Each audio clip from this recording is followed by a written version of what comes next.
ಧಾರ್ಮಿಕ ಹೇಳಿಕೆ ಕಾಂಗ್ರೆಸ್ ಪಾಲಿಗೆ ಮುಳುವಾಗುತ್ತಾ? ಸ್ಟಾಲಿನ್ ಪುತ್ರನ ಸನಾತನ ಹೇಳಿಕೆಯಿಂದಲೇ 3 ರಾಜ್ಯಗಳಲ್ಲಿ ಕೈಗೆ ಪೆಟ್ಟು. ಲೋಕಸಮರದಲ್ಲಿ ಬಿಜೆಪಿಗೆ ಇದೇ ಅಸ್ತ್ರ. ತೀಕ್ಷ್ಣವಾಗುತ್ತಾ ಹಿಂದೂ ಬ್ರಹ್ಮಾಸ್ತ್ರ. ಇದೇ ಹೊತ್ತಿನ ವಿಶೇಷ ಕೈ ಕಮಲ ಧರ್ಮ ಸಮರ. ನಾನು ಲೀನಶ್ರೀ. ಲೋಕ ಮಹಾಸಮರ ಸಮೀಪಿಸುತ್ತಲೇ ರಾಜಕೀಯ ಪಕ್ಷಗಳಿಗೆ ಪ್ರತಿಯೊಂದು ವಿಚಾರವೂ ಅತ್ಯಂತ ಸೂಕ್ಷ್ಮ ಎನ್ನುವಂತಾಗುತ್ತೆ. ಅದರಲ್ಲೂ ಧರ್ಮದ ಕುರಿತು ಆಡೋ ಪ್ರತಿ ಮಾತುಗಳು ಸಾಕಷ್ಟು ವಿವಾದಗಳಿಗೂ ಕಾರಣವಾಗಿ ಅದೇ ರಾಜಕೀಯ ಅಂಶವಾಗಿ ಬಿಡುತ್ತೆ ಕೂಡ. ಈಗ ಅಂಥದ್ದೇ ಸಂಗತಿ ರಾಜ್ಯ ರಾಜಕಾರಣದಲ್ಲೂ ಸದ್ದು ಮಾಡುತ್ತಾ ಎಂಬಂತಾಗಿದೆ. ಅದರಲ್ಲೂ ಸಿಎಂ ಸಿದ್ದರಾಮಯ್ಯ ಹಿಜಾಬ್ ಕುರಿತಾಗಿ ಆಡಿದ ಮಾತು ಮುಂದೆ ವಿವಾದಕ್ಕೆ ತಿರುಗಿ ಆನಂತರ ಖುದ್ದು ಸಿದ್ದು ಯೂಟರ್ನ್ ತೆಗೆದುಕೊಳ್ಳುವಂತಾಗಿದೆ. ಹಾಗಾದ್ರೆ ಈ ಬಾರಿ ರಾಜ್ಯದಲ್ಲಿ ಧರ್ಮ ಕುರಿತಾದ ಸಂಗತಿಗಳೇ ಪ್ರಮುಖ ಚುನಾವಣಾ ಅಂಶವಾಗುತ್ತಾ? ಈ ಬಗ್ಗೆ ಒಂದು ವಿಶೇಷ ವರದಿ ಇಲ್ಲಿದೆ ನೋಡಿ. ಹಿಜಾಬ್ ಅದು ವಾಪಸ್ ತಗೊಂಡ್ಬಿಡ್ತೀವಿ, ಏನ್ ಹಿಜಾಬ್ ಇಲ್ಲ ಈಗ.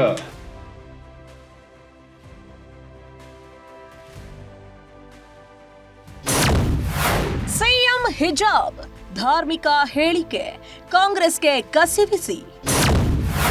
ಲೋಕ ಸಮರದ ವೇಳೆ ಸರ್ಕಾರಕ್ಕೆ ಮತ್ತಷ್ಟು ತಲೆಬಿಸಿ. ಮಾತು ಆಡಿದ್ರೆ ಹೋಯ್ತು, ಮುತ್ತು ಹೊಡೆದ್ರೆ ಹೋಯ್ತು. ಈ ಗಾದೆ ರಾಜಕಾರಣಿಗಳ ಪಾಲಿಗೆ ಕೊಂಚ ಹೆಚ್ಚೆ ಅನ್ವಯಿಸುತ್ತೆ. ಯಾಕಂದ್ರೆ ಕೆಲವೊಮ್ಮೆ ರಾಜಕಾರಣಿಗಳ ಮಾತು ವಿವಾದ ಸೃಷ್ಟಿಸಿ ಅದು ಮುಂದೆ ತೀವ್ರ ಸ್ವರೂಪ ಪಡೆದುಕೊಂಡು ಸಾಕಷ್ಟು ಕೋಲಾಹಲಕ್ಕೂ ಕಾರಣವಾಗುತ್ತೆ. ಇದೇ ಸಂಗತಿ ಈಗ ರಾಜ್ಯ ರಾಜಕಾರಣದಲ್ಲೂ ಭಾರಿ ಸದ್ದು ಮಾಡುತ್ತಿದೆ. ಅದೇ ಕೆಲ ದಿನಗಳ ಹಿಂದೆ ಸಿಎಂ ಸಿದ್ದರಾಮಯ್ಯ ಆಡಿದ್ದ ಅದೊಂದು ಮಾತು. ಹಿಜಾಬ್ ಅದು ವಾಪಸ್ ತಗೊಂಡ್ಬಿಡ್ತೀವಿ, ಏನ್ ಹಿಜಾಬ್ ಇಲ್ಲ ಈಗ.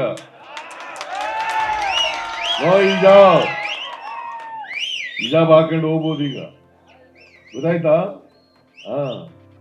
ಆದೇಶ ವಾಪಸ್ ತಗೊಳ್ಳಿ ಅಂತ ಹೇಳಿದ್ದೀನಿ ನಾನು. ಈಗ ಡ್ರೆಸ್ ಹಾಕೊಳ್ಳೋದು, ಊಟ ಮಾಡೋದು ನಿಮ್ಗೆ ಸೇರುತ್ತೆ. ನಾನು ಯಾಕೆ ನಿನ್ಗೆ ಅಡ್ಡಿಪಡಿಸ್ಲಿ? ಇದೇ ಡೈಲಾಗ್ ಕಾಂಗ್ರೆಸ್ ಪಾಳೆಯದಲ್ಲಿ ಸಂಚಲನ ಸೃಷ್ಟಿಸಿದ್ರೆ ಎದುರಾಳಿ ಬಿಜೆಪಿಗೆ ಸರ್ಕಾರದ ವಿರುದ್ಧ ವಾಗ್ದಾಳಿ ನಡೆಸೋಕೆ ಪ್ರಮುಖ ಕಾರಣವಾಗಿ ಹೋಯಿತು.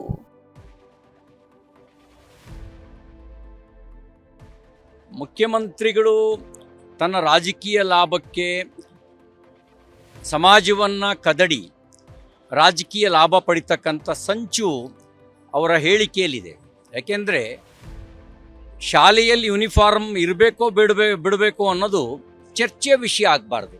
ಶಾಲೆ ಕಾಲೇಜುಗಳಲ್ಲಿ ಯೂನಿಫಾರ್ಮ್ ಅನ್ನೋದು ಯಾವ ಉದ್ದೇಶಕ್ಕೆ ತಂದಿದ್ದಾರೆ ಅಂತ ಇವರಿಗೆ ಅರ್ಥ ಆಗದೇ ಇದ್ದರೆ, ಶಾಲೆಯಲ್ಲೂ ಮಕ್ಕಳಲ್ಲೂ ಜಾತಿ ವಿಷಬೀಜ ಬಿತ್ತಕ್ಕಂಥ ಕೋಮುವಾದದ ಭಾವನೆ ಬಿತ್ತುವಂಥ ಕೆಲಸವನ್ನು ಕಾಂಗ್ರೆಸ್ ಪಾರ್ಟಿ ಮತ್ತು ಕಾಂಗ್ರೆಸ್ ಸರ್ಕಾರ ಮಾಡ್ತಾ ಇದೆ. ರಾಜ್ಯದ ಗೌರವಾನ್ವಿತ ಮುಖ್ಯಮಂತ್ರಿಗಳಿಗೆ ನನ್ನ ಪ್ರಶ್ನೆ ಒಂದೇನೆ, ಯಾಕೆ ಮಕ್ಕಳ ಒಂದು ಭವಿಷ್ಯದ ಬಗ್ಗೆ ಚೆಲ್ಲಾಟವನ್ನು ಆಡ್ತೀರಿ ನೀವು? ಕನಿಷ್ಠ ಶಿಕ್ಷಣ ಕ್ಷೇತ್ರನಾದ್ರೂ ನಿಮ್ಮ ಕೆಟ್ಟ ರಾಜಕಾರಣದಿಂದ ದೂರ ಇಡಬಹುದಿತ್ತಲ್ವಾ? ಯಾಕೆ ಇವತ್ತು ಶಾಲೆ ಕಾಲೇಜುಗಳಿಗೆ ಹೋಗ್ತಕ್ಕಂತ ವಿದ್ಯಾರ್ಥಿನಿಯರ ಮನಸ್ಸಿನಲ್ಲಿ ಜಾತಿಯ ವಿಷಬೀಜವನ್ನು ಬಿತ್ತಕ್ಕಂತ ಪ್ರಯತ್ನ ನೀವು ಮಾಡ್ತಾ ಇದ್ದೀರಿ. ಹಾಗಾಗಿ ನಿಮ್ಮ ಒಂದು ರಾಜಕಾರಣಕ್ಕೆ ಕಾಲೇಜು ಶಾಲಾ ಮಕ್ಕಳನ್ನ ಎಳೆದು ತರ್ತಕ್ಕಂಥ ಕೆಲಸ ನೀವು ಮಾಡಬೇಡಿ ಅನ್ನೋ ಮನವಿಯನ್ನು ನಾನು ವಿನಯಪೂರ್ವಕವಾಗಿ ನಾನು ಮಾಡಿದ್ದೇನೆ. ಡೋಂಟ್ ಅನ್ನೆಸರಿಲಿ ಈ ರೀತಿಯಾದಂತಹ ಮಾಡಿ ಸಮಾಜದಲ್ಲಿ ಮತ್ತೆ ಕ್ಷೋಭೆಯನ್ನು ಉಂಟು ಮಾಡುವಂತಹದ್ದು. ಶಾಂತ ರೀತಿಯಿಂದ ಜನ ತಮ್ಮಷ್ಟಕ್ಕೆ ತಾವು ಕೆಲಸ ಉದ್ಯೋಗ ಎಲ್ಲ ಮಾಡ್ಕೊಂಡಿದ್ದಾರೆ. ಈ ರೀತಿ ಮಾಡಿ ಅಶಾಂತಿಯನ್ನು ಕ್ರಿಯೇಟ್ ಮಾಡುವಂಥದ್ದು. ಯಾರಾದರೂ ಒಬ್ಬರು ಹಿಜಾಬ್ ಮತ್ತೊಬ್ಬರು ಕೇಸರಿ ಧರಿಸಿ ಬಂದರೆ ಅಲ್ಲೇ ಗೊತ್ತಾಗಲ್ವಾ ಇವರು ಮುಸಲ್ಮಾನರು ಇವರು ಹಿಂದೂಗಳು, ಜಗಳ ಅಲ್ಲೇ ಶುರುವಾಗಲ್ವಾ? ಇದು ಜವಾಬ್ದಾರಿ ಬೇಡ ಮುಖ್ಯಮಂತ್ರಿ ಆದಂಥವ್ರಿಗೆ. ಇದನ್ನು ನಾನು ತೀವ್ರವಾಗಿ ಖಂಡಿಸ್ತೇನೆ.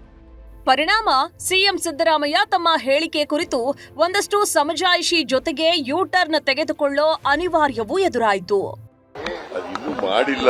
ಅವ್ರು ಹೇಳಿದ್ರು, ಒಬ್ಬರು ಪ್ರಶ್ನೆ ಕೇಳಿದ್ರು, ನಾವು ಸರ್ಕಾರ ಅದನ್ನ ವಾಪಸ್ ತಗೊಳ್ಳಲಿಕ್ಕೆ ಯೋಚನೆ ಮಾಡ್ತಾ ಇದ್ದೀವಿ ಅಂತ. ಈ ಶೈಕ್ಷಣಿಕ ವರ್ಷ ಆಗಲ್ಲ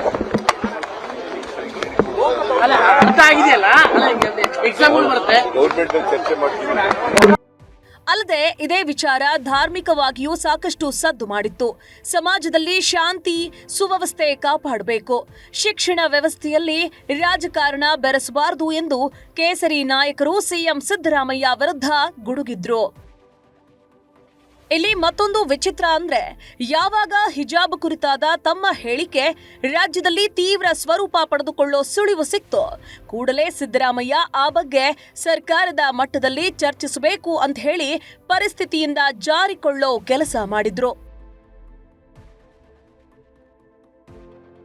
ಅಲ್ಲದೆ ಇದು ಹಿಂದೂ ಮುಖಂಡರನ್ನ ಕನಲಿ ಹೋಗುವಂತೆ ಮಾಡಿ ತಾಕತ್ತಿದ್ರೆ ಮತ್ತೆ ಹಿಜಾಬ್ ವಾಪಸ್ ತನ್ನಿ ಎಂಬ ನೇರ ಸವಾಲ್ ಹಾಕಿದ್ದು ಉಂಟು.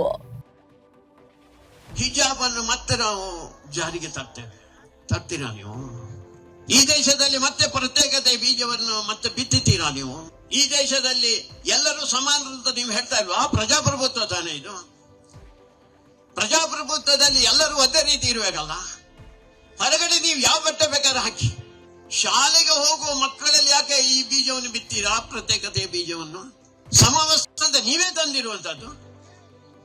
ಯಾರಲ್ಲಿ ಭೇದ ಭಾವ ಗೊತ್ತಾಗಬಾರದು, ಯಾರು ಬಡವ ಬಲ್ಲಿದ ಗೊತ್ತಾಗಬಾರದು ಅಂತ ಹೇಳುವಂತ ಸಮವಸ್ತ್ರದ ವ್ಯವಸ್ಥೆ ನೀವೇ ಮಾಡಿರುವಂತದ್ದು. ಇವತ್ತು ಮತ್ತೆ ಅದನ್ನು ಪ್ರತ್ಯೇಕತೆಯ ಬೀಜವನ್ನು ಬಿತ್ತುವಂತ ಉದ್ದೇಶದಿಂದ ನೀವು ಹಿಜಾಬ್ ಮತ್ತೆ ತರ್ತೇವೆ ನಾವು ಅಂತ ಹೇಳ್ತಾ ಇದ್ದೀರಲ್ಲ. ಹಿಜಾಬ್ ತರುವ ತಾಕತ್ತಿದೆಯಾ ನಿಮಗೆ? ಆ ತಾಕತ್ತಿದ್ರೆ ತರುವ ಪ್ರಯತ್ನ ಮಾಡಿ. ಹೀಗೆ ಸಿದ್ದರಾಮಯ್ಯ ಹಿಜಾಬ್ ಕುರಿತಾದ ಹೇಳಿಕೆ ನೀಡೋ ಮೊದಲೇ ಅಂದ್ರೆ ಕಳೆದ ವಾರ ಇಂತಹದ್ದೇ ಧರ್ಮ ಕುರಿತಾದ ಸಂಗತಿ ಸರ್ಕಾರದ ವಿರುದ್ಧ ಬಿಜೆಪಿ ತೀವ್ರ ಆಕ್ರೋಶ ವ್ಯಕ್ತವಾಗುವಂತೆ ಮಾಡಿತ್ತು.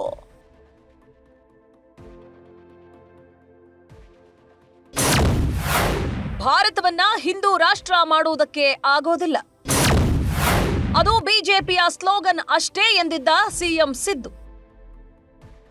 ಹಿಜಾಬ್ ವಿವಾದ ಮತ್ತೆ ಭುಗಿಲೇಳೋಕ್ಕೂ ಮುನ್ನ ಸಿಎಂ ಸಿದ್ದರಾಮಯ್ಯ ಕಳೆದ ವಾರ ಗದಗದಲ್ಲಿ ಮಾತನಾಡೋ ವೇಳೆ ಇಂತಹದ್ದೇ ಒಂದು ವಿಚಾರದಲ್ಲಿ ಭಾರೀ ಸುದ್ದಿಯಾಗಿದ್ರು. ಅದೇನಂದ್ರೆ, ಸಿಎಂ ಸಿದ್ದರಾಮಯ್ಯ ಈ ರಾಷ್ಟ್ರವನ್ನ ಹಿಂದೂ ರಾಷ್ಟ್ರ ಮಾಡುವುದಕ್ಕೆ ಆಗಲ್ಲ, ಯಾಕಂದ್ರೆ ಈ ರಾಷ್ಟ್ರ ಬರೀ ಹಿಂದೂಗಳಿಗೆ ಸೇರಿದ್ದಲ್ಲ ಅಂತ ಹೇಳಿದ್ರು. ಬರೀ ಹಿಂದೂಗಳೇ ಇಲ್ಲ ನಮ್ಮ ಸಮಾಜದಲ್ಲಿ, ಭಾರತ ಹಿಂದೂ, ಮುಸ್ಲಿಂ, ಕ್ರಿಶ್ಚಿಯನ್, ಸಿಖ್, ಜೈನ್, ಬೌದ್ಧ ಎಲ್ಲರಿಗೂ ಸೇರಿದ್ದು ಅಂತ ಹೇಳಿದ್ದಾರೆ. ಇದು ಬರೀ ಬಿಜೆಪಿಯವರ ಸ್ಲೋಗನ್ ಅಷ್ಟೇ. 1950ರಿಂದಲೂ ಬಿಜೆಪಿಯವರು ಇದನ್ನೇ ಹೇಳುತ್ತಿದ್ದಾರೆ ಅಂತ ಸಿದ್ದರಾಮಯ್ಯ ಟಾಂಗ್ ಕೊಟ್ಟಿದ್ರು.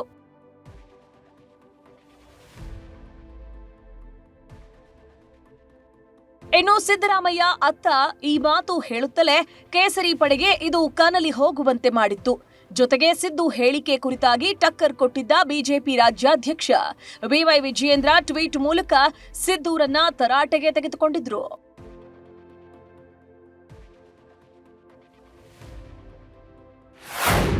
ಹಿಂದೂ ರಾಷ್ಟ್ರ ಕಲ್ಪನೆ ಈ ದೇಶದ ಕೋಟ್ಯಾಂತರ ಜನರ ಸಂಕಲ್ಪ. ಅದಕ್ಕೆ ಅವಕಾಶ ನೀಡದಿರಲು ನೀವು ಮೊಘಲರಲ್ಲ, ಮೊಘಲರೇ ಮತ್ತೆ ಹುಟ್ಟಿ ಬಂದ್ರು ಅದು ಸಾಧ್ಯವಿಲ್ಲ ಎನ್ನೋ ಮೂಲಕ ಸಿಎಂಗೆ ಟಕ್ಕರ್ ಕೊಟ್ಟಿದ್ರು. ಆ ಮೂಲಕ ಸಿದ್ದರಾಮಯ್ಯ ಹಾಗೂ ಬಿಜೆಪಿಯ ನಡುವೆ ಧರ್ಮ ದಂಗಲ್ ಶುರುವಾಯ್ತಾ ಎಂಬಂತಾಗಿತ್ತು. ಇನ್ನು ಇದೆಲ್ಲದರ ಜೊತೆಗೆ ಕಾಂಗ್ರೆಸ್ ಸರ್ಕಾರದ ಜಮೀರ್ ಅಹಮದ್ ತೆಲಂಗಾಣದ ಚುನಾವಣಾ ಸಮಾವೇಶದಲ್ಲಿ ಆಡಿದ್ದ ಮಾತುಗಳು ಆಲ್ಮೋಸ್ಟ್ ಇದೇ ಸ್ವರೂಪ ಪಡೆದುಕೊಂಡಿತ್ತು. आज तक कर्नाटका हिस्ट्री के अंदर कोई माइका लाल स्पीकर नहीं बना था. आज स्पीकर बनाने वाले कांग्रेस पार्टी यूटी खादर साहब को आज अच्छे जो बीजेपी के लीडर है ना, आके हमारे यूटी खादर के साथ नमस्कार करके खंडा चाहिए. वो बनाने वाली कौन? कांग्रेस. ವಿಧಾನಸಭೆ ಸ್ಪೀಕರ್ ವಿಚಾರವಾಗಿ ಜಮೀರ್ ವಿವಾದಾತ್ಮಕ ಮಾತು. ವಸತಿ ಸಚಿವರ ವಿರುದ್ಧ ಅಬ್ಬರಿಸಿ ಬೊಬ್ಬಿರಿದಿದ್ದ ರಾಜ್ಯ ಕೇಸರಿ ಪಾಳೆಯ. ಕಳೆದ ತಿಂಗಳು ತೆಲಂಗಾಣ ವಿಧಾನಸಭಾ ಚುನಾವಣೆ ವೇಳೆ ಪ್ರಚಾರಕ್ಕೆಂದು ತೆರಳಿದ್ದ ರಾಜ್ಯ ಕಾಂಗ್ರೆಸ್ ಸಚಿವ ಜಮೀರ್ ಅಹಮದ್ ಖಾನ್ ಅಕ್ಷರಶಃ ಭಾರೀ ವಿವಾದವನ್ನೇ ಮೈಮೇಲೆ ಎಳೆದುಕೊಂಡು ಬಿಟ್ಟಿದ್ರು. ಅದರಲ್ಲೂ ಮುಸ್ಲಿಂ ಸ್ಪೀಕರ್ಗೆ ಬಿಜೆಪಿ ನಾಯಕರು ಕರ್ನಾಟಕ ವಿಧಾನಸಭೆಯಲ್ಲಿ ಸಲಾಂ ಹೇಳಬೇಕು ಎಂದಿದ್ರು.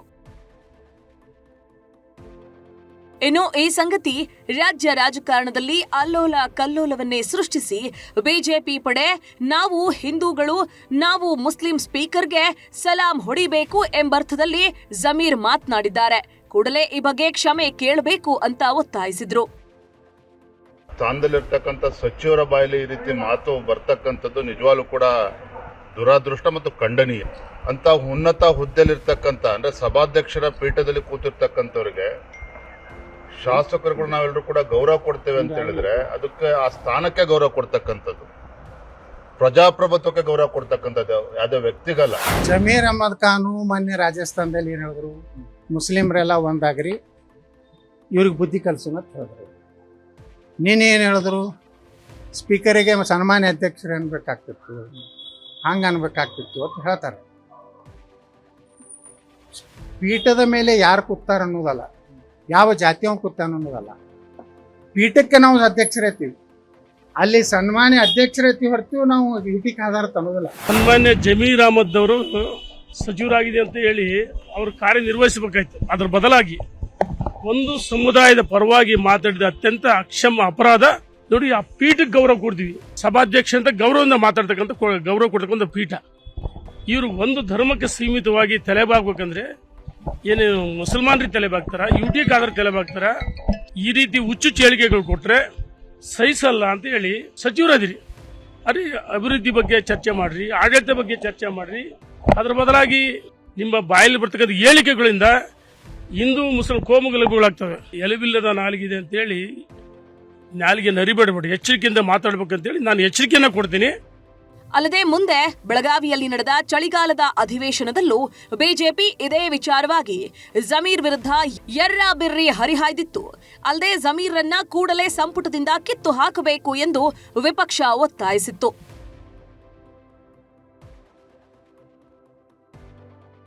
ಹೀಗೆ ಕಾಂಗ್ರೆಸ್ ನಾಯಕರು ಧಾರ್ಮಿಕವಾಗಿ ಸಾಕಷ್ಟು ವಿವಾದಗಳನ್ನ ಮೈಮೇಲೆ ಎಳೆದುಕೊಳ್ತಿದ್ದಾರಾ ಎಂಬಂತಾಗಿದೆ. ನಾವು ಯೋಚನೆ ಮಾಡಿಲ್ಲ, ನೀವೇ ಅದನ್ನ ದೊಡ್ಡದು ಮಾಡ್ತಾ ಇದ್ದೀರಿ. ಮುಖ್ಯಮಂತ್ರಿಗಳು ಹೇಳಿದ್ರಲ್ಲ ಸರ್, ಚರ್ಚೆ ಬರ್ತಾ ಇದ್ದಾರೆ, ಕೇಳ್ತಾರೆ ಅಂತ ಹೇಳ್ತಾರೆ. ಎಲ್ಲ ಅದು ಎಲ್ಲಿದೆ? ಇದೆಲ್ಲವೂ ಬಿಜೆಪಿಗೆ ಧರ್ಮಾಸ್ತ್ರವನ್ನ ಲೋಕಸಮರದ ವೇಳೆಗೆ ಕಾಂಗ್ರೆಸ್ ಖುದ್ದು ತಾನೇ ನೀಡುತ್ತಿದೆಯಾ ಎಂಬಂತಾಗಿದೆ. ರಾಜ್ಯ ಕಾಂಗ್ರೆಸ್ ಪಾಲಿಗೆ ಸಿಎಂ ಹಾಗೂ ಸಚಿವರ ವಿವಾದಾತ್ಮಕ ಹೇಳಿಕೆಗಳು ಸಾಕಷ್ಟು ಇರಿಸುಮಿರುಸು ತಂದಿರಿಸಿದೆ ನಿಜ. ಆದರೆ ಇತ್ತೀಚೆಗಷ್ಟೇ ನಡೆದ ಪಂಚರಾಜ್ಯ ಚುನಾವಣೆಯಲ್ಲೂ ಅಂಥದ್ದೇ ಸಂಗತಿ 3 ರಾಜ್ಯಗಳಲ್ಲಿ ಪಕ್ಷದ ಹಿನ್ನಡೆಗೆ ಕಾರಣವಾಗಿತ್ತು ಎನ್ನಲಾಗ್ತಿದೆ. ಅದನ್ನ ಖುದ್ದು ಪಕ್ಷದ ನಾಯಕರೇ ಹೇಳ್ಕೊಂಡಿದ್ದಾರೆ ಎನ್ನಲಾಗ್ತಿದೆ. ಸನಾತನ ಕುರಿತು ಸ್ಟಾಲಿನ್ ಪುತ್ರ ಉದಯನಿಧಿ ವಿವಾದಾತ್ಮಕ ಹೇಳಿಕೆ. ಪಂಚರಾಜ್ಯ ಎಲೆಕ್ಷನ್ನಲ್ಲಿ ಕಾಂಗ್ರೆಸ್ ಹಿನ್ನಡೆಗೆ ಕಾರಣವಾಯಿತಾ?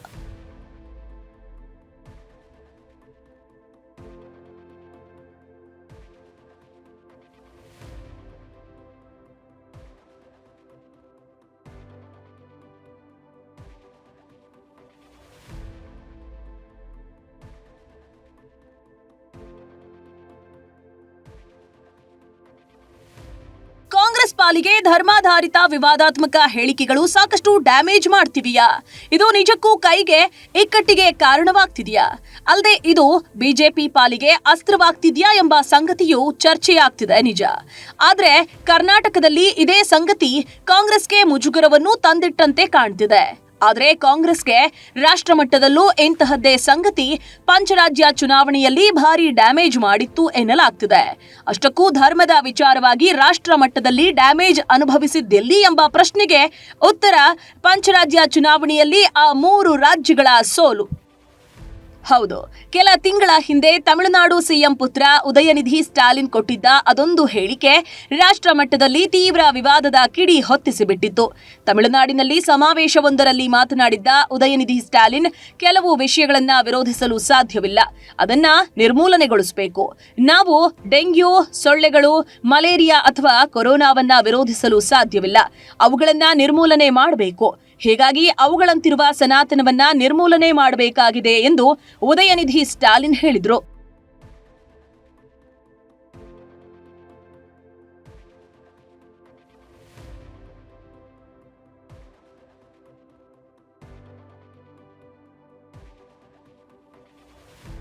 ಡಿಎಂಕೆ ನಾಯಕನ ಹೇಳಿಕೆಯು ದೇಶಾದ್ಯಂತ ಆಕ್ರೋಶವನ್ನ ಉಂಟುಮಾಡಿತ್ತು. ಬಿಜೆಪಿ ಮತ್ತು ಹಿಂದೂ ಸಂಘಟನೆಗಳು ಸ್ಟಾಲಿನ್ ವಿರುದ್ಧ ಕೆಂಡ ಕಾರಿದ್ವು. ಅಲ್ಲದೆ ಈ ಬಗ್ಗೆ ತಮಿಳುನಾಡು ಸಿಎಂ ಪುತ್ರ ಕ್ಷಮೆ ಕೇಳಬೇಕು ಎಂದು ಪಟ್ಟು ಹಿಡಿದಿದ್ವು. ಆದ್ರೆ ಅದ್ಯಾವುದಕ್ಕೂ ಕ್ಯಾರೆ ಅನ್ನದೆ ಸ್ಟಾಲಿನ್ ತಮ್ಮ ಸನಾತನ ಧರ್ಮ ವಿರುದ್ಧ ನೀಡಿದ್ದ ತಮ್ಮ ಹೇಳಿಕೆಯಿಂದ ಹಿಂದೆ ಸರಿಯಲಿಲ್ಲ. ಅಲ್ಲದೆ ಇದನ್ನ ಸಮರ್ಥವಾಗಿ ಎದುರಿಸುವುದಾಗಿ ತಮ್ಮ ನಿಲುವು ಸ್ಪಷ್ಟಪಡಿಸಿದ್ರು. இல்ல ஒன்றிய பிரதமர் திரு நரேந்திர மோடி அவர்கள் காங்கிரஸ் முக்த் பாரதா அப்படின்னா அவர் என்ன காங்கிரஸ் காங்கிரஸ் பிடிச்சி கொலை பண்ண போறாங்களா? நான் வந்து ஒரு கொள்கையை வந்து சனாதனம்னா என்ன, ஃபர்ஸ்ட் ஆஃப் ஆல் எதுவுமே மாறக்கூடாது, எல்லாமே நிலையானது அப்படின்னு சொல்றதுதான் சனாதனம். அதுக்கு ஒரு விளக்கம் சொல்றாங்க. எல்லாத்திலையும் மாற்றம் ஏற்படணும், ஒரே மாதிரி இருக்கக்கூடாது அப்படிங்கிறது தான் எங்களுடைய திராவிட மாடல். எல்லோருக்கும் எல்லாம் கிடைக்குங்கிறது தான் திராவிட மாடல். இதுதான் திராவிட மாடல். அதனால என்ன வழக்கு போட்டாலும் இதனால சந்திக்கிறேன். நான் கரெக்டா தான் சொன்னேன். நான் இப்பவும் சொல்றேன், நான் சொன்னது கரெக்டா தான் சொன்னேன். அதை வேணும்னே அவங்க வந்து எப்பவுமே பாஜக வேலை ஃபேக் நியூஸை பரப்புறது.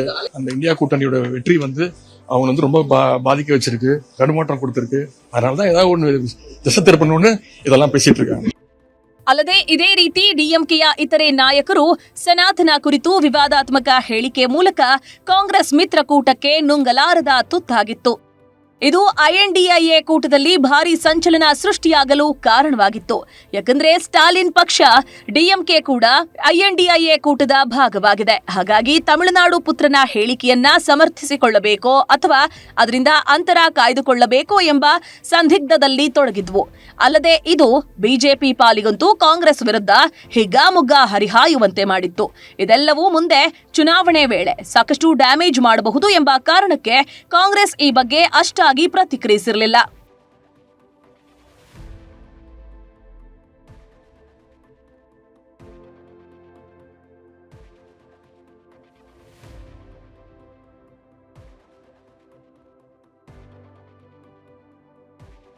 ಆದರೆ ಇದೇ ಸಂಗತಿ ಪಂಚರಾಜ್ಯ ಚುನಾವಣೆಯಲ್ಲಿ 3 ರಾಜ್ಯಗಳಲ್ಲಿ ಪಕ್ಷಕ್ಕೆ ಡ್ಯಾಮೇಜ್ ಮಾಡಿದೆ ಎಂದು ಕಾಂಗ್ರೆಸ್ ನಾಯಕರೊಬ್ಬರು ಅಳಲು ತೋಡಿಕೊಂಡಿದ್ದಾರೆ ಎನ್ನಲಾಗ್ತಿದೆ. ಉದಯನಿಧಿ ಸ್ಟಾಲಿನ್ ವಿವಾದಾತ್ಮಕ ಹೇಳಿಕೆ ವಿಚಾರದಲ್ಲಿ ಯಾವುದೇ ಒಂದು ನಿಲುವು ಪ್ರದರ್ಶಿಸದ ಕಾರಣ ಭಾರೀ ಹಿನ್ನಡೆ ಅನುಭವಿಸಬೇಕಾಯಿತು ಎಂಬ ಮಾತುಗಳು ಕೈ ನಾಯಕರಿಂದಲೇ ಕೇಳಿ ಬಂದಿವೆ ಎನ್ನಲಾಗ್ತಿದೆ. ಅಲ್ಲಿಗೆ ಧರ್ಮದ ಕುರಿತಾಗಿ ಕಾಂಗ್ರೆಸ್ ಜೊತೆಗೆ ಐಎನ್ಡಿಐಎ ಕೂಟದ ನಾಯಕರು ಕೊಡ್ತಿರೋ ಹೇಳಿಕೆಗಳೇ ಸಾಕಷ್ಟು ತಲೆಬಿಸಿ ತಂದೊಡ್ಡುತ್ತಿವೆ ಎನ್ನಲಾಗ್ತಿದೆ. ಇನ್ನು ಹೀಗೆ ಕಾಂಗ್ರೆಸ್ ಪಡೆ ಇಂತಹ ವಿಚಾರಗಳಿಂದಲೇ ರಾಷ್ಟ್ರ ಮಟ್ಟದಲ್ಲೂ ಹಿನ್ನಡೆ ಅನುಭವಿಸುತ್ತಿದ್ಯಾ ಎಂಬಂತಾಗಿದೆ.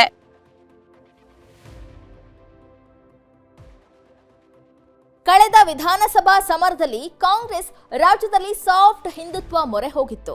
ಆದ್ರೆ ಈಗ ಲೋಕ ಸಮರದ ವೇಳೆ ಕಾಂಗ್ರೆಸ್ ನಾಯಕರ ಹೇಳಿಕೆಗಳು ಬೇರೆಯದ್ದೇ ಸಂದೇಶ ರವಾನಿಸ್ತಾ ಇದೆಯಾ ಎಂಬಂತಾಗಿದೆ. ಅಲ್ಲದೆ ಇದು ಬಿಜೆಪಿ ಪಾಲಿಗಂತೂ ಖುದ್ದು ಕಾಂಗ್ರೆಸ್ ಅಸ್ತ್ರವೊಂದನ್ನ ಕೈಗಿಟ್ಟಂತಾಗಿದೆ. ವಿಧಾನಸಭಾ ಸಮರದಲ್ಲಿ ಮೃದು ಹಿಂದುತ್ವದ ಮೊರೆ ಹೋಗಿದ್ದ ಕಾಂಗ್ರೆಸ್ ಆದ್ರೆ ಲೋಕ ಸಮರದ ವೇಳೆಗೆ ಕೈ ನಿಲುವು ಬದಲಾಗುತ್ತಿದೆಯಾ? ಬಿಜೆಪಿ ಇದನ್ನೇ ನೆಪವಾಗಿರಿಸಿ ತನ್ನ ಪ್ರಖರ ಹಿಂದುತ್ವ ಅಸ್ತ್ರವನ್ನ ಪ್ರಯೋಗಿಸುತ್ತ ಕಳೆದ ವಿಧಾನಸಭಾ ಚುನಾವಣೆ ವೇಳೆ ಕಾಂಗ್ರೆಸ್ ರಾಜ್ಯದಲ್ಲಿ ಸಾಫ್ಟ್ ಹಿಂದುತ್ವದ ಮೊರೆ ಹೋಗಿತ್ತು. ಆದ್ರೆ ಈಗ ಇನ್ನೇನು ಲೋಕಸಭಾ ಚುನಾವಣೆ ಸಮೀಪದಲ್ಲಿರುವಾಗಲೇ ಕಾಂಗ್ರೆಸ್ ಲೆಕ್ಕಾಚಾರ ಬದಲಾಗಿದೆಯಾ ಎಂಬ ಚರ್ಚೆ ಕೂಡ ಶುರುವಾಗಿದೆ. ಹಿಜಾಬ್ ವಿಚಾರದಲ್ಲಿ ಕಾಂಗ್ರೆಸ್ ನಿಲುವು ಬಿಜೆಪಿಗೆ ಅಸ್ತ್ರವಾಗಿದ್ದು, ಸಿಎಂ ಹೇಳಿಕೆಯಿಂದ ಕೆಪಿಸಿಸಿ ಅಧ್ಯಕ್ಷರಿಗೆ ತಳಮಳ ಶುರುವಾಗಿದೆ ಎನ್ನಲಾಗಿದೆ. ವಿಧಾನಸಭೆ ಚುನಾವಣೆ ವೇಳೆ ನಮ್ಮದು ಬದುಕಿನ ಜೊತೆ ಹೋರಾಟ, ಬಿಜೆಪಿಯವರದ್ದು ಭಾವನೆಗಳ ಜೊತೆ ಹೋರಾಟ ಎಂದಿದ್ದ ಡಿಸಿಎಂ ಡಿಕೆ ಶಿವಕುಮಾರ್ ಕಡೆ ತನಕವೂ ಎಚ್ಚರ ತಪ್ಪಿರಲಿಲ್ಲ. ಚುನಾವಣೆ ಮುಗಿಯುವ ತನಕ ಸಾಫ್ಟ್ ಹಿಂದುತ್ವದಲ್ಲೇ ಕೆಪಿಸಿಸಿ ಅಧ್ಯಕ್ಷರ ತಂತ್ರಗಾರಿಕೆ ನಡೆದಿತ್ತು. ಈಗ ಮುಸ್ಲಿಮರಿಗೆ ಸಂಪತ್ತು ಹಂಚಿಕೆ ವಿವಾದದ ಬಳಿಕ ಹಿಜಾಬ್ ವಾಪಸ್ ಎಂಬ ಸಿಎಂ ಘೋಷಣೆ ಗೊಂದಲಕ್ಕೆ ಕಾರಣವಾಗಿದೆ.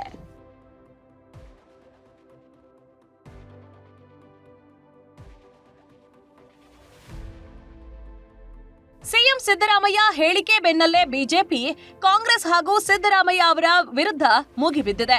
ಹಿಂದುತ್ವ ಅಸ್ತ್ರವನ್ನ ಹಿಡಿದು ಲೋಕಸಭೆ ಸಮರಕ್ಕೆ ಇಳಿಯಲು ಸಜ್ಜಾದಂತೆ ಕಾಣ್ತಿದೆ. ಸಿದ್ದರಾಮಯ್ಯ ತುಷ್ಟೀಕರಣದ ಪರಾಕಾಷ್ಠೆ ಇದು. ಹಿಜಾಬ್ ಎಲ್ಲಾ ಕಡೆ ನಿಷೇಧ ಮಾಡಿಲ್ಲ. ಶಾಲಾ ಕಾಲೇಜುಗಳಲ್ಲಿ ಸಮವಸ್ತ್ರ ಇರುವ ಕಡೆ ನಿಷೇಧ ಆಗಿದೆ. ಹಾಗಾಗಿ ಶಾಲೆಗಳಲ್ಲಿ ಹಿಜಾಬ್ ಬೇಡ ಎಂದು ಬಿಜೆಪಿ ನಾಯಕರು ಕಿಡಿಕಾರಿದ್ದಾರೆ. ಮಾಜಿ ಸಿಎಂ ಯಡಿಯೂರಪ್ಪ, ಕೇಂದ್ರ ಸಚಿವ ಪ್ರಹ್ಲಾದ್ ಜೋಶಿ, ಬಿಜೆಪಿ ರಾಜ್ಯಾಧ್ಯಕ್ಷ ವಿಜಯೇಂದ್ರ ಸೇರಿದಂತೆ ಅನೇಕರು ಸಿದ್ದರಾಮಯ್ಯ ಹೇಳಿಕೆಯನ್ನ ಖಂಡಿಸಿದ್ದಾರೆ.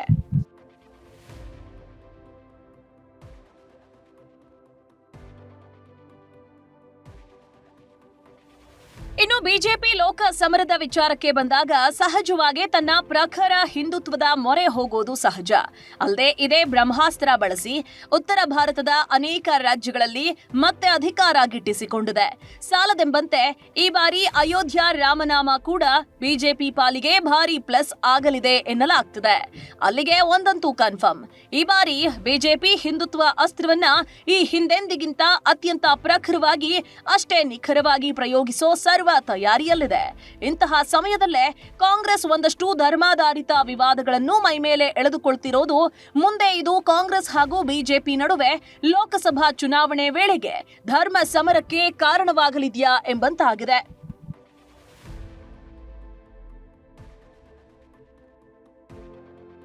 ಲೋಕಸಭಾ ಚುನಾವಣೆಗೆ ಕೇವಲ 5 ತಿಂಗಳಷ್ಟೇ ಬಾಕಿ. ಹಾಗಾಗಿ ಯಾವುದೇ ರಾಜಕೀಯ ಅಂಶವಾಗಲಿ ರಾಷ್ಟ್ರ ಮಟ್ಟದಲ್ಲಿ ಭಾರೀ ಸದ್ದಿಗೂ ಕೆಲವೊಮ್ಮೆ ವಿವಾದಕ್ಕೂ ಗ್ರಾಸವಾಗುತ್ತೆ.